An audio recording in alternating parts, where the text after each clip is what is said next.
ጤና ይስጥልኝ። ዛሬ ሌስ ብራውን ሕይወትህን ዛሬ ቀይር በሚል ርዕስ ከተናገረው ንግግር ውስጥ የተወሰደን ክፍል ይዤላችሁ ቀርቤያለሁ።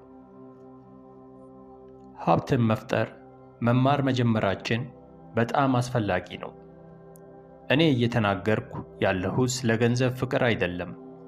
እኔ የማምነው የገንዘብ እጥረት የክፋት ሁሉ ስር እንደሆነ ነው።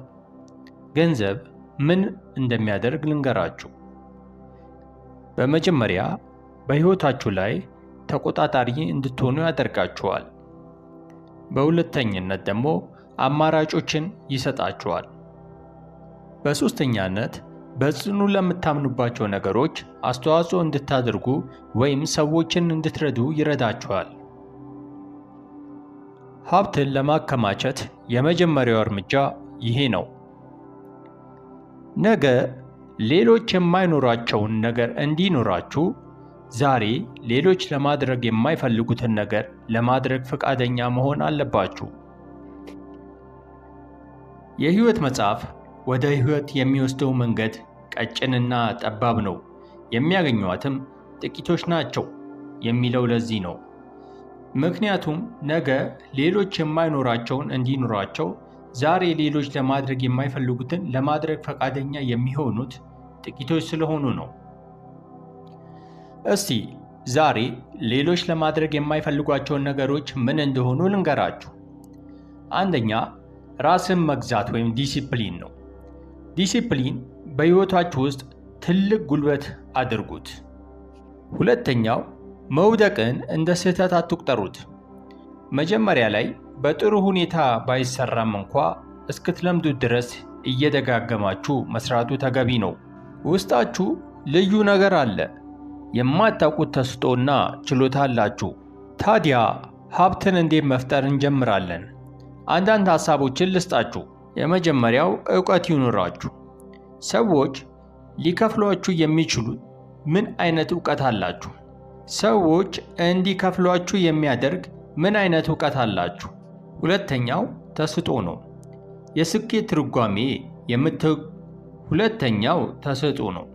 የስኬት ትርጓሜ የምትወደውን ነገር ማድረግና ለዛ የሚከፍልን ሰው ማግኘት ነው።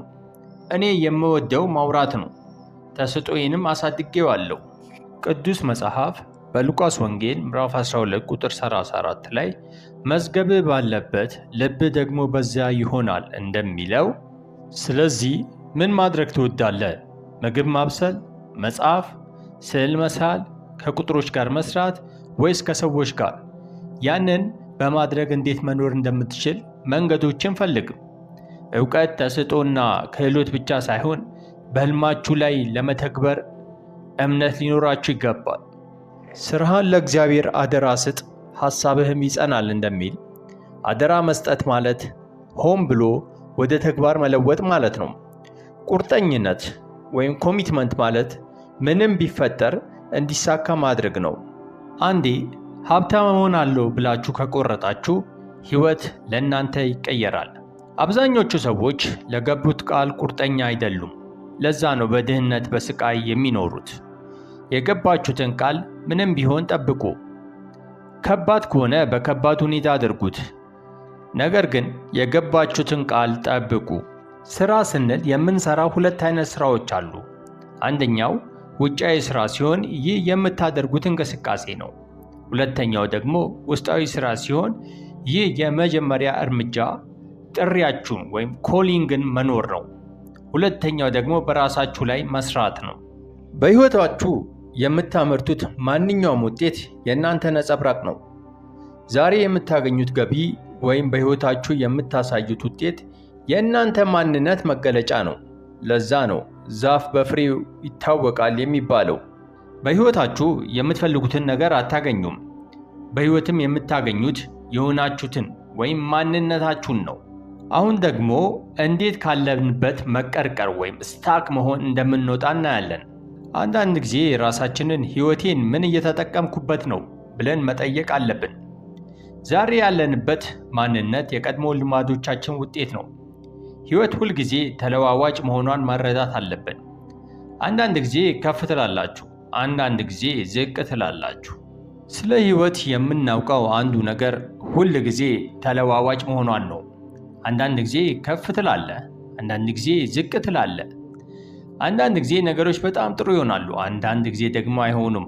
አንዳንድ ጊዜ ደስተኛ ትሆናለህ፣ አንዳንድ ጊዜ ደግሞ ታዝናለህ። ያ ነው ሕይወት የሚባለው ነገር። ያንን እውነታ ስንረዳና ስንቀበለው ነገሮች ሁል ጊዜ በአንድ መስመር ብቻ እንደማይሄዱ ስናውቅ በጣም አስቸጋሪ ወይም ዳውን የሆንበትን ጊዜያት ውስጥ እድገት የሚመጣው በዛ ጊዜ መሆኑን እንረዳለን። ስራው ያለው እዚያ ጋ ነው።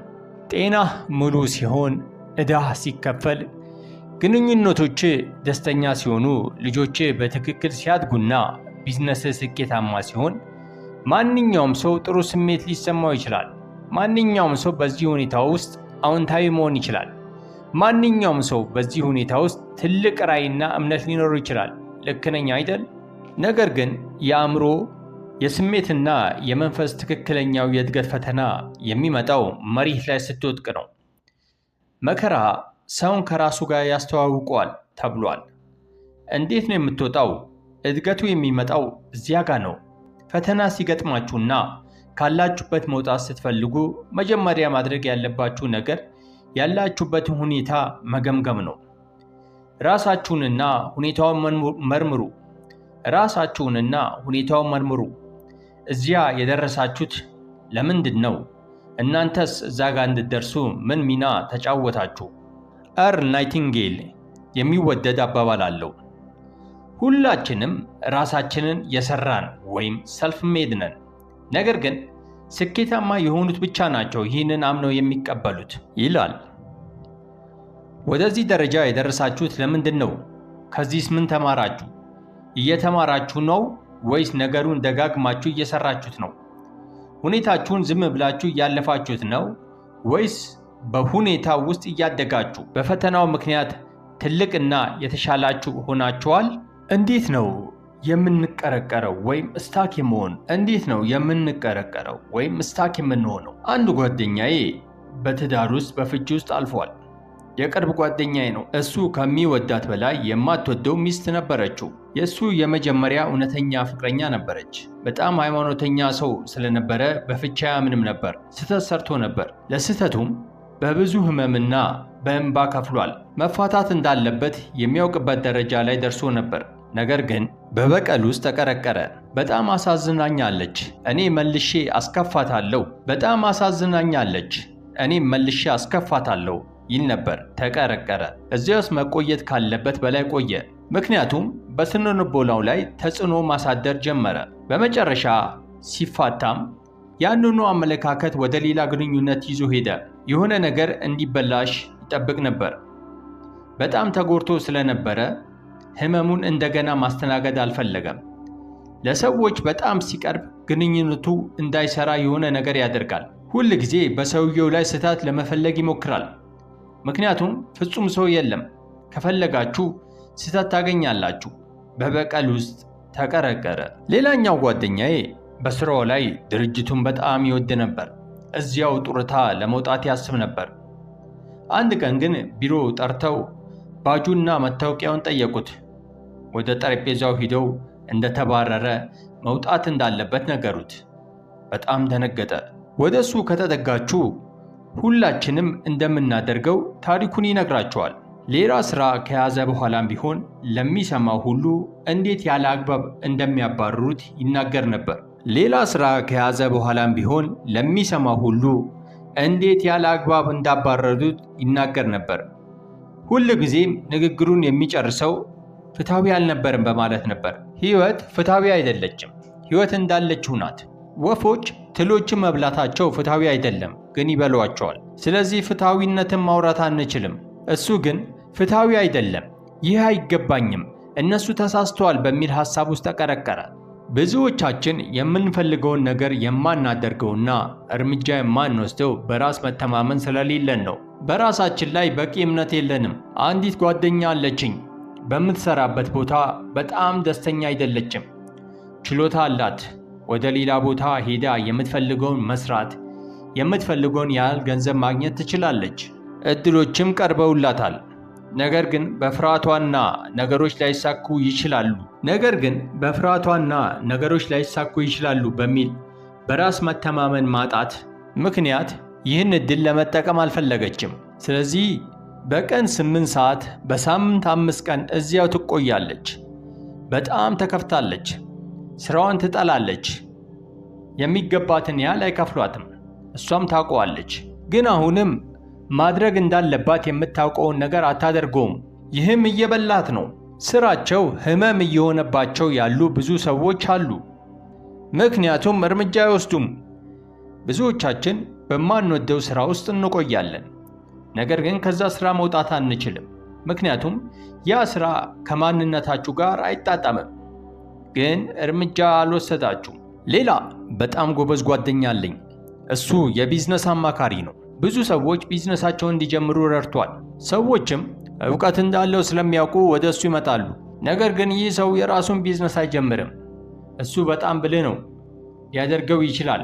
ሁሉም ሰው በእሱ ያምናል ከራሱ በስተቀር። እሱ በጣም ብልህ ከመሆኑ የተነሳ ራሱን በምክንያት አሳምኖ ከነገሩ ያስወጠዋል። እርምጃ እንዳንወስድ የሚያደርጉን ብዙ ምክንያቶች አሉ። ሌላው ተጽዕኖ የሚያሳድርብን ነገር ደግሞ የግል ኃላፊነትን መውሰድ አለመፈለጋችን ነው። ብዙ ጊዜ እርምጃ መውሰድ አለመቻላችንን የምንለምደው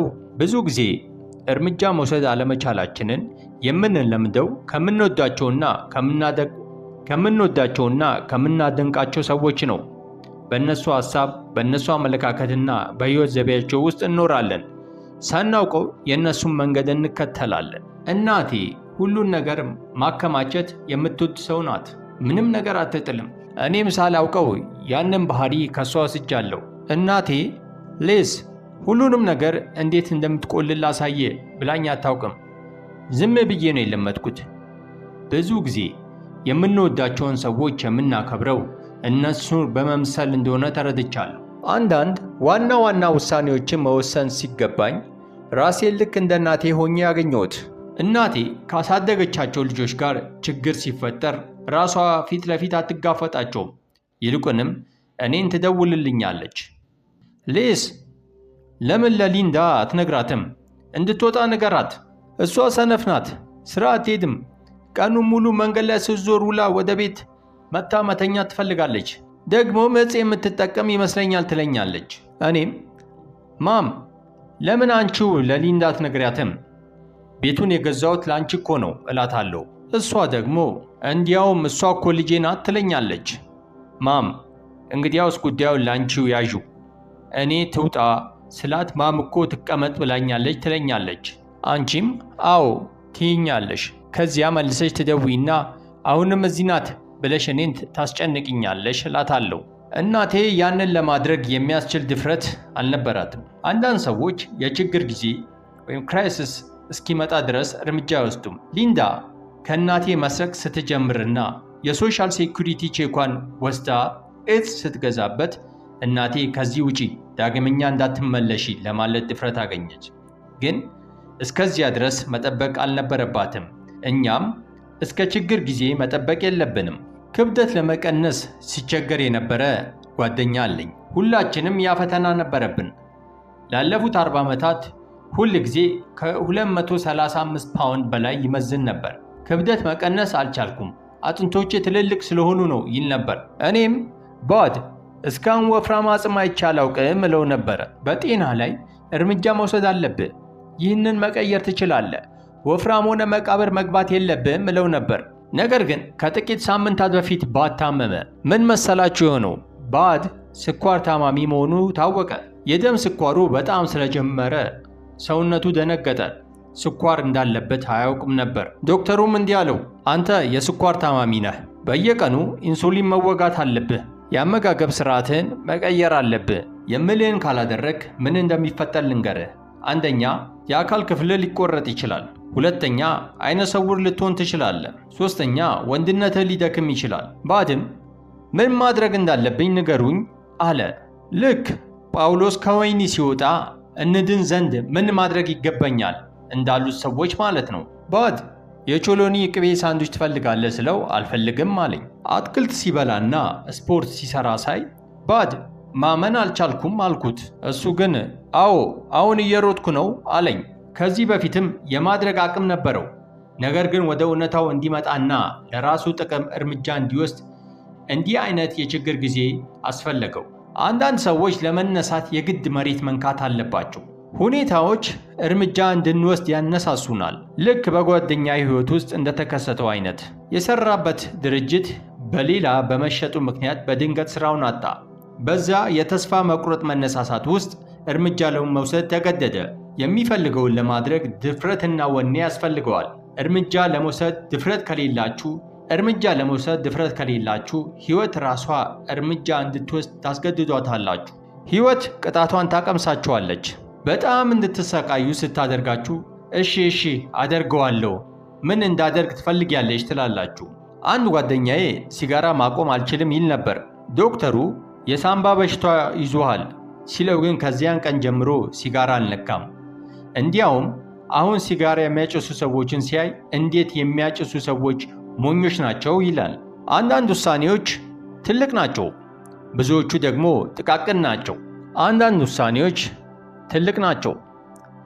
ደግሞ ጥቃቅን ናቸው። ነገር ግን የማንወስናቸው ትናንሽ ውሳኔዎች አእምሯችንን ያደክሙታል፣ ጉልበታችንን ያሟጥጡታል፣ እንዲሁም የጭንቅላትና የአእምሮ ስቃይ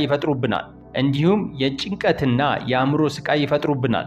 ለመወሰን አለመወሰን ራሱ አንድ ውሳኔ ነው። መወሰን በተለያዩ የሕይወት ዘርፎች ውስጥ ትልቅ ፈተና ነው። ለማድረግ የምንፈልገውንና ማድረግ እንዳለብን የምናውቀውን ነገር እንዳናደርግ የሚከለክሉን ብዙ የአእምሮ እንቅፋቶች አሉ። ስለዚህ አሁን አስቡ። ማድረግ እንዳለባችሁ እያወቃችሁ ማድረግ እየፈለጋችሁ ግን ወደ ኋላ ያላችሁበት ነገር ምንድን ነው? ለምን እንደሆነ ባታውቁትም እንኳን ለምን እያቅማማችሁ ነው? በመጀመሪያ ደረጃ ይህ ቀላል እንዳልሆነ እናውቃለን። ሕይወትን በአዲስ መልክ ለመገንባት ንቁ፣ የታሰበበትና ቁራጥ ጥረት ማድረግ አለብህ። ሙሉ ማንነትን በዚያ ውስጥ ልታስገባ ይገባል። እርምጃ መውሰድ በጣም ፈታኝ ነው። ምክንያቱም አንዳንድ ጊዜ ማድረግ እንዳለብኝ ያውቃለሁ፣ ግን ስሜቱ የለኝም ትላለህ። እርምጃ እንዳንወስድ ከሚከለክሉን ነገሮች መካከል ዋነኛው የውድቀት ፍርሃት ነው። አንዳንድ ጊዜ ወድቀህ ከሆነ ድጋሚ ያንን ህመም ማስተናገድ አትፈልግም። የኪሳራ ፍርሃትም አለ። የምንፈልገውን ነገር ስናደርግ የምንወዳቸውን ሰዎች የምናጣና የምንፈልገውን ነገር ስናደርግ የምንወዳቸውን ሰዎች የምናጣ ወይም የምናሰቃይ ይመስለናል። ብዙዎቻችን እርምጃ የማንወስደው የሰዎችን ተቀባይነት ስለምንፈልግ ነው። ሁሉም ሰው እንዲወደንና እንዲቀበለን እንፈልጋለን። ይህ ደግሞ የማይቻል ነገር ነው። ከመቀርቀር እስታክ ከመሆን መውጣት ማለት በራስህ መርህ መኖር መጀመር ማለት ነው። በየቀኑ ዝም ብለህ አውቶማቲክ በሆነ መንገድ ከመኖር ይልቅ ነቅተህና ስለ ወደፊት ተነሳስተ መኖር ማለት ነው። በውስጥ ልዩ ኃይል እንዳለና ነገሮች የተሻሉ እንደሚሆኑ እያወቅ መጓዝ ማለት ነው። አንዳንድ ጊዜ ልታለቅስ ትችላለህ። አንዳንድ ጊዜ ሕይወት በጉልበትህ ልታንበረክክ ትችላለች። ነገር ግን ህመም በልባችን ውስጥ ለደስታ የሚሆን ሰፊ ቦታ ይከፍታል። ሕይወት እንደ ሽንኩርት ናት ተብሏል። በአንድ ጊዜ አንድ ንብርብር እየላጥክ ትሄዳለህ፣ አንዳንዴም ታለቅሳለህ። ስለዚህ ወንድሜ ዛሬ ሕይወትን ለመቀየር ተነስ። ነገህ መልካምና ያማረ እንዲሆን ዛሬ ማድረግ ያለብህን የሚያስጠላህን ነገር፣ ስሜት የማይሰጥህን ነገር ማድረግ አለብህ። ምክንያቱም ሕይወት እንደዛ ናት።